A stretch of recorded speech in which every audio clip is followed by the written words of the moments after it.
ഇനി frames of reference എന്ന് പറയുന്ന സമയത്ത് രണ്ട് തരത്തിലുള്ള ഫ്രെയിംസ് ഓഫ് റെഫറൻസ് ഉണ്ട്. ഒന്ന് ഇനേഷ്യൽ ഫ്രെയിംസ് ഓഫ് റെഫറൻസും മറ്റൊന്ന് നോൺ ഇനേഷ്യൽ ഫ്രെയിംസ് ഓഫ് റെഫറൻസും. അപ്പോൾ എന്താണ് ഇനേഷ്യൽ ഫ്രെയിംസ് ഓഫ് റെഫറൻസ് എന്ന് നോക്കാം. ഓക്കെ, അപ്പോൾ ഇനേഷ്യൽ ഫ്രെയിംസ് ഓഫ് റെഫറൻസ് എന്ന് പറഞ്ഞാൽ it is a frame of reference in which Newton's first law hold. Newton's first law valid ആവുന്ന frames of റെഫറൻസിനെയാണ് inertial frames of reference എന്ന് നമ്മൾ പറയുന്നത്. ഓക്കെ, അപ്പം ഇനീഷ്യൽ ന്യൂട്ടൺസ് ലോ വാലിഡ് ആവുക എന്ന് പറഞ്ഞു കഴിഞ്ഞാൽ എന്താണ് അതിൻ്റെ meaning? In an inertial frame A physical object with zero net force, അതായത് ഇങ്ങനൊരു ഫ്രെയിമിൽ ഒരു ഒബ്ജക്റ്റ് ഉണ്ടെന്ന്, ഒരു പാർട്ടിക്കിൾ ഉണ്ടെന്ന് വയ്ക്കുക, അതിൽ ആ പാർട്ടിക്കിൾ അനുഭവപ്പെടുന്ന ടോട്ടൽ ഫോഴ്സ് സീറോ ആണെങ്കിൽ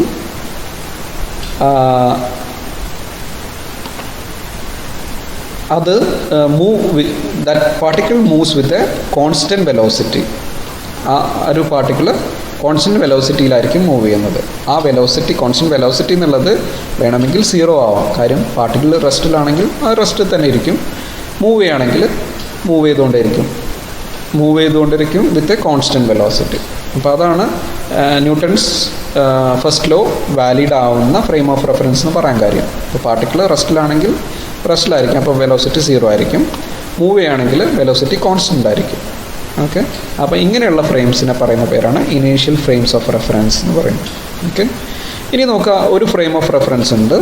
അപ്പോൾ ഈ ഒരു എക്സാമ്പിൾ പറയുകയാണെങ്കിൽ ഞാനിവിടെ ഒരു ഫ്രെയിം ഓഫ് റെഫറൻസ് ഫിക്സ് ചെയ്തിട്ടുണ്ട് അല്ലേ, ഈ എഡ്ജിൽ, ട്രാക്കിൻ്റെ ഈ എഡ്ജിൽ. ഇനി ഞാൻ വേറൊരു ഫ്രെയിം ഈ റൈഡറിൻ്റെ മേലെ ഫിക്സ് ചെയ്തിരിക്കുകയെന്ന് വയ്ക്കാം. എന്നിട്ട് റൈഡർ മൂവ് ചെയ്യാം. അപ്പോൾ ഈ ഫ്രെയിം ആദ്യത്തെ ഫ്രെയിമിൻ്റെ അവിടുന്ന് കോൺസ്റ്റൻറ്റ് വെലോസിറ്റിയിൽ ഇങ്ങനെ എക്സ് ആക്സിസിലൂടെ സഞ്ചരിച്ചുകൊണ്ടിരിക്കുകയാണ് വിത്ത് കോൺസ്റ്റൻറ്റ് വെലോസിറ്റി. അപ്പോൾ അതാണ് ഇവിടെ കാണിച്ചിരിക്കുന്നത്. ഒരു ഫ്രെയിം ഉണ്ട്, വേറൊരു ഫ്രെയിം ഒരു കോൺസ്റ്റൻറ്റ് വെലോസിറ്റിയിൽ സഞ്ചരിച്ചുകൊണ്ടിരിക്കുന്നു. അങ്ങനെയാണെങ്കിൽ ഈ ഫ്രെയിമും ഇനേഷ്യൽ ഫ്രെയിമാണ് എന്ന് പറയാം. കണ്ടീഷൻ ഇതാണ്: ഈ ആദ്യത്തെ ഫ്രെയിമിൽ നിന്നും അതിനെ അപേക്ഷിച്ച് നോക്കുന്ന സമയത്ത് രണ്ടാമത്തെ ഫ്രെയിം കോൺസ്റ്റൻറ്റ് വെലോസിറ്റിയിലായിരിക്കണം മൂവ് ചെയ്യുന്നത്. അത് ആക്സിലറേറ്റ് ചെയ്യാൻ പാടില്ല. വെലോസിറ്റി എപ്പോഴും കോൺസ്റ്റൻ്റ് ആയിരിക്കും. വെലോസിറ്റി കോൺസ്റ്റൻ്റ് എന്നുള്ളതുകൊണ്ട് ഉദ്ദേശിക്കുന്നത് വെലോസിറ്റിയിൽ ചേഞ്ച് ഇല്ല, ദാറ്റ് മീൻസ് ആക്സിലറേഷൻ ഇല്ല. അപ്പോൾ ആക്സിലറേഷൻ ഇല്ലാത്ത ഫ്രെയിംസ് ആണ്. അപ്പോൾ ഇങ്ങനെയുള്ള ഫ്രെയിമും ഇനേഷ്യൽ ഫ്രെയിം ആയിരിക്കും. അത് സ്റ്റേറ്റ്മെൻ്റ് ആയിട്ട് പറയുകയാണെങ്കിൽ a frame moving with a uniform velocity with respect to an inertial frame is also inertial എന്ന് പറയാം. ഇനി എന്തായിരിക്കും non inertial frame? Non inertial frame എന്ന് പറഞ്ഞാൽ ഇത് നേരെ ഓപ്പോസിറ്റ്. അതായത് frame of reference in which Newton's first law does not hold. Newton first law hold ചെയ്യില്ലാത്ത അല്ലെങ്കിൽ വാലിഡ് അല്ലാത്ത ഫ്രെയിം ഓഫ് റെഫറൻസ് ആണ് non inertial frames of reference എന്ന് പറയുന്നത്. ഓക്കെ, അപ്പോൾ എല്ലാ accelerated ഫ്രെയിംസും non inertial frames of reference ആയിരിക്കും. അത് ആക്സിലറേറ്റഡ് ഫ്രെയിംസ് നോൺ ഇനീഷ്യലാണെന്ന് പറയാൻ കാര്യം അവിടെ ഈ ആക്സിലറേഷൻ കാരണം ഒരു പലതരത്തിലുള്ള ഫിക്റ്റീഷ്യസ് ഫോഴ്സൊക്കെ ഉണ്ടാവാനുള്ള സാധ്യതയുണ്ട്. ഓക്കെ, ഇനി in A non initial reference frame, the physics of the system vary depending on the acceleration of the non-inertial frame with respect to an inertial frame. അപ്പോൾ ഇത് നേരത്തെ പറഞ്ഞത് തന്നെയാണ്. അതായത് ഒരു സിസ്റ്റത്തിൻ്റെ ഫിസിക്സ്, അതുമായി ബന്ധപ്പെട്ട ഫിസിക്സ് എന്ന് പറയുന്നത് അതിൻ്റെ ആക്സിലറേഷനെ, അതായത് ഫ്രെയിമിൻ്റെ ആക്സിലറേഷനെ അനുസരിച്ചിരിക്കും ആ സിസ്റ്റത്തിൻ്റെ ഡിസ്ക്രൈബ് ചെയ്യുന്ന ഫിസിക്സ് എന്ന് പറയുന്നത്. അപ്പോൾ ഫിസിക്സ് എപ്പോഴും മാറാൻ പാടില്ല, അത് നല്ലതല്ല. ഓക്കെ, അപ്പം നമ്മൾ ഫ്രെയിമിനനുസരിച്ച് ഫിസിക്സ് മാറാൻ പാടില്ല. അപ്പോൾ ഒരു ആക്സിലറേറ്റഡ് ഫ്രെയിമിൽ ഒരു ഫിസിക്സും വേറൊരു ഫ്രെയിമിൽ വേറൊരു ഫിസിക്സും ആവാൻ പാടില്ല. Physics should remain the same അല്ലേ. അപ്പം നമ്മൾ കഴിയുന്നതും ഇനീഷ്യൽ ഫ്രെയിംസിലുള്ള സ്റ്റഡീസാണ് നമ്മൾ ചെയ്യാറ്. ഓക്കെ, ഇനി ഇവിടെ ഒരു ഇനീഷ്യൽ ഫ്രെയിംസും നോൺ ഇനീഷ്യൽ ഫ്രെയിംസും തമ്മിലുള്ള ഡിഫറൻസ് ഇവിടെ കൊടുത്തിട്ടുണ്ട്. ഇനേഷ്യ എന്നുള്ള വേർഡ് കൊണ്ട് ഉദ്ദേശിക്കുന്നത് എന്താണ്? Resistance of an object to change it state of motion. അതായത് ഒരു വസ്തുവിന് അതിൻ്റെ അവസ്ഥ ചേഞ്ച് ചെയ്യാനുള്ള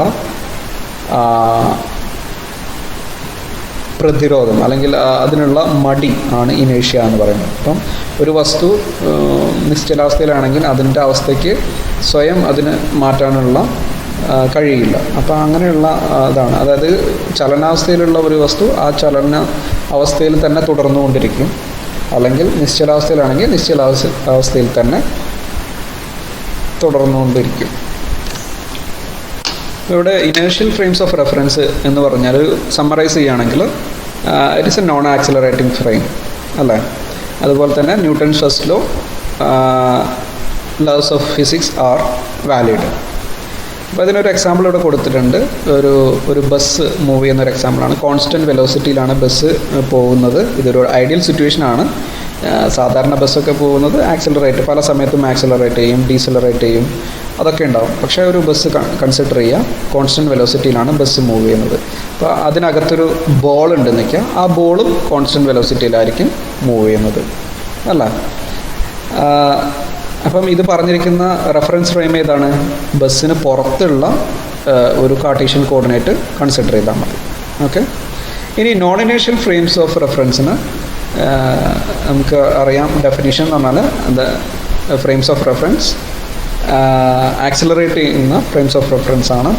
അതുപോലെ തന്നെ ന്യൂട്ടൻ്റെ first law does not hold, അത് വാലിഡ് അല്ല. കാര്യം അതിൽ കുറേ ഫിക്റ്റീഷ്യസ് ഫോഴ്സ് പലതരത്തിലുള്ള, ഇപ്പോൾ സെൻട്രിഫ്യൂഗൽ ഫോഴ്സ്, സെൻട്രിപെറ്റൽ ഫോഴ്സ്, ഇതൊക്കെ ഫിക്റ്റീഷ്യസ് ഫോഴ്സസ് ആണ്.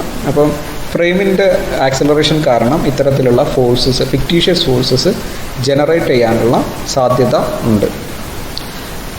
ഇനി നോൺ ഇനീഷ്യൽ ഫ്രെയിംസിന് ഒരു എക്സാമ്പിൾ പറയുകയാണെങ്കിൽ ഇത് സെയിം ബസ്സിൻ്റെ ഒരു അവസ്ഥ, അതായത് സാധാരണ ബസ്സിൻ്റെ ഒരു ഫ്രെയിം കൺസിഡർ ചെയ്യുകയാണെങ്കിൽ അത് നോൺ ഇനീഷ്യൽ ഫ്രെയിം ആയിരിക്കും, റിയൽ ആയിട്ടുള്ള ഒരു ബസ്സിൻ്റെ ഫ്രെയിം.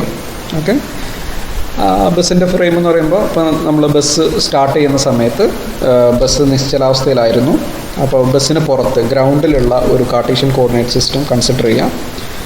ബസ് സ്റ്റാർട്ട് ചെയ്യുന്ന സമയത്ത് ഡെഫിനറ്റ്ലി അത് സ്വിച്ച് ഓൺ ചെയ്തിട്ട് ആക്സിലറേറ്റ് ചെയ്യും അല്ലേ. അപ്പോൾ ആ ബസ്സിനകത്ത് ഒരു ഫ്രെയിംസ് ഓഫ് റെഫറൻസ് വെക്കുകയാണ്, കാർട്ടീഷ്യൻ കോർഡിനേറ്റ് സിസ്റ്റം വെക്കുകയാണെങ്കിൽ ആ ഫ്രെയിം ഗ്രൗണ്ടിനുള്ള ഫ്രെയിമുമായിട്ട് ഒരു ആക്സിലറേറ്റഡ് ആയിട്ടാണ് പോകുന്നത്. അപ്പോൾ അങ്ങനെ ആക്സിലറേറ്റ് ചെയ്യുന്ന ഫ്രെയിം ആയതുകൊണ്ട് അത് നോൺ ഇനേഷ്യൽ ഫ്രെയിമാണ്. ഇനി ഇതേപോലെ തന്നെയാണ് ബസ് കോൺസ്റ്റൻറ്റ് വെലോസിറ്റിയിലുള്ള ബസ് സ്റ്റോപ്പ് ചെയ്യുന്ന സമയത്ത്. ഇപ്പോൾ ബസ് സ്റ്റോപ്പ് ചെയ്യാന്ന് പറഞ്ഞു കഴിഞ്ഞാൽ ബസ് ബ്രേക്ക് അപ്ലൈ ചെയ്യും. ബ്രേക്ക് അപ്ലൈ ചെയ്യുന്ന സമയത്ത് കോൺസ്റ്റൻറ്റ് വെലോസിറ്റിയിലുള്ള ബസ് സ്പീഡ് കുറഞ്ഞ് സ്റ്റോപ്പ് ചെയ്യും അല്ലേ. പെട്ടെന്നല്ല സ്റ്റോപ്പ് ചെയ്യുന്നത്. വെലോസിറ്റി ഒരു 10 മീറ്റർ പെർ സെക്കൻഡ് വെലോസിറ്റി ഉള്ളത് പെട്ടെന്ന് 0 ആവുമല്ല ചെയ്യുക. 10 കുറഞ്ഞ് 8 ആയി, 7 ആയി, 5 ആയി, അങ്ങനെ പതുക്കെയാണ് ബസ് സ്റ്റോപ്പ് ചെയ്യുന്നത്. അപ്പോൾ അവിടെ ഒരു ഡീസലറേഷൻ ഉണ്ട്. ആക്സിലറേഷൻ്റെ നെഗറ്റീവ് ആക്സിലറേഷനാണ് ഡീസലറേഷൻ. അപ്പോൾ അങ്ങനെയുള്ളൊരു സമയത്തും വിത്ത് റെസ്പെക്ട് ടു ഗ്രൗണ്ട് നോക്കുകയാണെങ്കിൽ അവിടെ ഒരു ഡീസലറേഷൻ അല്ലെങ്കിൽ നെഗറ്റീവ് ആക്സിലറേഷൻ ഉണ്ട്. അപ്പോൾ അതുകൊണ്ട് ഈ ബസ്സിൽ ഫിക്സ് ചെയ്തിരിക്കുന്ന ഒരു ഫ്രെയിം എന്ന് പറയുന്നത് നോൺ ഇനേഷ്യൽ ഫ്രെയിം ആയിരിക്കും. ഓക്കെ. ഇനി അടുത്ത ന്യൂട്ടൻ്റെ സെക്കൻഡ് ലോ. ഇതും നിങ്ങളുടെ സ്റ്റേറ്റ്മെൻറ്റ് നിങ്ങൾക്കറിയാവുന്നതായിരിക്കും. എന്താണ്? Rate of change of linear momentum is directly proportional to the applied force and the change take place in the direction of force. അതായത് ലീനിയർ മൊമെൻറ്റത്തിൻ്റെ change, സമയത്തിലുള്ള ചേഞ്ച് എന്ന് പറയുന്നത് that is proportional to applied force. ഈ ഫോഴ്സിന് proportional ആയിരിക്കും. Momentum, linear momentum എന്ന് പറഞ്ഞാൽ എന്താണ്? Is the product of mass and velocity of the particle അല്ലെങ്കിൽ ഒബ്ജക്റ്റ് അല്ലേ. മാസിൻ്റെയും ഒരു പാർട്ടിക്കിളിൻ്റെ വെലോസിറ്റിയും കൂടി മൾട്ടിപ്ലൈ ചെയ്താൽ കിട്ടുന്നതാണ് ലീനിയർ മൊമെൻറ്റം. ഓക്കെ.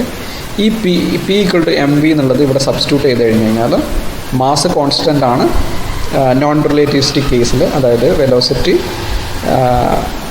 ലൈറ്റിൻ്റെ വെലോസിറ്റിയെക്കാട്ടിലും വളരെ കുറവാണെങ്കിൽ മാസ് കോൺസ്റ്റൻ്റ് ആയിരിക്കും. അപ്പോൾ മാസ് കോൺസ്റ്റൻ്റ് ആണ് D V by D T, അത് റേറ്റ് ഓഫ് ചേഞ്ച്. അതായത് ഇവിടെ ഈ പിക്ക് പകരം നമ്മൾ ഇത് സബ്സ്റ്റിറ്റ്യൂട്ട് ചെയ്യാണ് ചെയ്യുന്നത്, എം വി സബ്സ്റ്റിറ്റ്യൂട്ട് ചെയ്യാണ് ചെയ്യുന്നത്. അപ്പോൾ മാസ് പുറത്തെടുത്തു, ബാക്കിയുള്ളത് D V by D T എന്ന് വരും. ആ D V by D T rate of change of velocity എന്ന് പറയുന്നത് ആക്സിലറേഷനാണ്. അങ്ങനെയാണ് നമ്മൾ പ്രൊപ്പോർഷണാലിറ്റി കോൺസ്റ്റൻറ്റ് 1 ആയിട്ടിടുക. അപ്പോൾ നമുക്ക് എന്ത് കിട്ടും? Force F is equal to ma എന്നുള്ളൊരു ഇക്വേഷൻ കിട്ടും. ഓക്കെ. ഇനി ഇവിടെ ഈ ലോയുടെ രണ്ടാമത്തെ ഒരു പാർട്ട് പറയുന്നുണ്ട് change take place in the direction of force. അപ്പോൾ ഈ ഒരു ഇക്വേഷനിൽ നിങ്ങൾക്ക് ശ്രദ്ധിച്ചാൽ അറിയാം, ഒരു ഇക്വേഷൻ വെക്റ്റർ ഇക്വേഷൻ തന്നു കഴിഞ്ഞ് കഴിഞ്ഞാൽ അതിന് ഇരുപുറത്തുമുള്ള മാഗ്നിറ്റ്യൂഡും ഡയറക്ഷനും സെയിം ആയിരിക്കും. ഓക്കെ. അപ്പോൾ ഈ റേറ്റ് ഓഫ് ചേഞ്ച് നടക്കുന്ന ഡയറക്ഷൻ എന്ന് പറഞ്ഞാൽ ഈ റൈറ്റ് സൈഡിലുള്ള ഡയറക്ഷന് സെയിം ആയിരിക്കും. അപ്പോൾ റൈറ്റ് സൈഡിലുള്ളത് ഫോഴ്സാണ്. ഫോഴ്സിൻ്റെ ഡയറക്ഷനിൽ തന്നെയായിരിക്കും ഈ മൊമെൻറ്റത്തിൻ്റെ റേറ്റ് ഓഫ് ചേഞ്ച് നടക്കുന്നത്. ഇനി ഇതിലുള്ളത് ഫോഴ്സിൻ്റെ യൂണിറ്റാണ്. യൂണിറ്റ് ന്യൂട്ടണാണ്. SI യൂണിറ്റ് ന്യൂട്ടണാണ്. ന്യൂട്ടണിനെ സൂചിപ്പിക്കുന്നത് ക്യാപിറ്റൽ N എന്നുള്ള ലെറ്റർ കൊണ്ടാണ്. ഇനി നിങ്ങൾക്ക് എല്ലാവർക്കും ഫെമിലിയർ ആയിട്ടുള്ള ഒരു ലോയാണ് ന്യൂട്ടൻ്റെ തേർഡ് ലോ. തേർഡ് ലോ പറയുന്നത് എന്താണ്? To every action there is an equal and opposite reaction. അല്ല, ഇതെല്ലാവർക്കും വളരെ ഫെമിലിയർ ആയിട്ടുള്ളൊരു ലോയാണ്. അപ്പോൾ അതിന് ഒരുപാട് എക്സാമ്പിൾസ് നിങ്ങൾക്ക് അറിയാമായിരിക്കും. ഇപ്പോൾ ചില എക്സാമ്പിൾസ് ഞാനിവിടെ കൊടുത്തിട്ടുണ്ട്. ഒന്ന്, നമ്മൾ ബോട്ടിൽ നിന്ന് ഒരു പുഴയിലേക്കോ അല്ലെങ്കിൽ കടലിലേക്കോ ഒക്കെ ചാടുന്ന സമയത്ത് ബോട്ട് പുറകോട്ട് പോവും, നമ്മൾ ഫ്രണ്ടിലേക്ക് ചാടുകയും ചെയ്യും അല്ലേ. അപ്പോൾ നമ്മൾ ഫ്രണ്ടിലേക്ക് പോകുന്നത് ആക്ഷനും ബോട്ട് പുറകോട്ട് പോകുന്നത് അതിൻ്റെ റിയാക്ഷനും ആയിരിക്കും. നമ്മളിവിടെയാണ് ഫോഴ്സ് അപ്ലൈ ചെയ്യുന്നത്. നമ്മൾ കാല് വെച്ച സ്ഥലത്താണ് ഫോഴ്സ് അപ്ലൈ ചെയ്യുന്നത്. ആ ഫോഴ്സ് കൊണ്ടാണ് നമ്മൾ മുന്നോട്ട് പോകുന്നത്, അതാണ് ആക്ഷൻ. ആ ഫോഴ്സ് ഈ ബോട്ടിൽ ക്രിയേറ്റ് ചെയ്യുന്നതാണ് റിയാക്ഷൻ എന്ന് പറയുന്നത്. അതുപോലെ തന്നെ നമ്മളൊരു ബ്ലോക്ക് മൂവ് ചെയ്യുന്ന സമയത്ത് നമ്മളിവിടെ ഫോഴ്സ് അപ്ലൈ ചെയ്യുന്നു. ഫോഴ്സ് അപ്ലൈ ചെയ്യുന്ന സമയത്ത് ഈ ബ്ലോക്ക് ഒരു ഈക്വൽ ഫോഴ്സ് നമ്മുടെ ദേഹത്തും പ്രയോഗിക്കുന്നുണ്ട്. F1 = -F2 എന്ന് പറയാം. ഇനി അതുപോലെ തന്നെയാണ് റോക്കറ്റിൻ്റെ പ്രിൻസിപ്പിൾ. റോക്കറ്റിൻ്റെ നോസിലൂടെ അതിൻ്റെ പ്രൊപ്പലൻ്റ് കത്തുന്ന സമയത്ത് അതിശക്തമായിട്ടുള്ള ഒരു പ്രഷർ അടിയിലേക്ക് കൊടുക്കുന്നുണ്ട്. ആ കൊടുക്കുന്നതാണ് ആക്ഷൻ എന്ന് പറയുന്നത്. അതിൻ്റെ റിയാക്ഷൻ ആയിട്ടാണ് റോക്കറ്റ് മേലോട്ട് പൊങ്ങുന്നത്. ഓക്കെ. ഇനി അതുപോലെ തന്നെയാണ് ഈവൻ ഒരു ഡിസ്പ്ലേസ്മെൻ്റ് ഒന്നും ഇല്ലെങ്കിൽ പോലും ജസ്റ്റ് ഒരു വാളിൽ നമ്മളൊരു ഫോഴ്സ് അപ്ലൈ ചെയ്യാം. അങ്ങനെ ഫോഴ്സ് അപ്ലൈ ചെയ്യുന്നുണ്ടെങ്കിൽ ആ വോൾ നമുക്ക് ഈക്വൽ ആൻഡ് ഓപ്പോസിറ്റ് ആയിട്ട് ഒരു ഫോഴ്സ് നമ്മളിലും പ്രയോഗിക്കുന്നുണ്ട്. ഓക്കെ. അപ്പോൾ ഇതെല്ലാം നമ്മൾക്ക് വളരെ ഫെമിലിയർ ആയിട്ടുള്ള ന്യൂട്ടൻ്റെ തേർഡ് ലോയുടെ എക്സാമ്പിൾസാണ്. ഓക്കെ. ഇനി നമ്മൾ ഫർദർ നമ്മൾ ഈ ക്ലാസ്സിൽ ന്യൂട്ടൺസ് ലോസ് വെച്ചിട്ട് നമുക്ക് പറയാൻ പറ്റുന്ന നമ്മൾ ഡെയിലി ലൈഫിൽ കാണപ്പെടുന്ന ചില എക്സാമ്പിൾസ് ഡീറ്റെയിൽഡായിട്ട് നമ്മൾ ഡിസ്കസ് ചെയ്യും.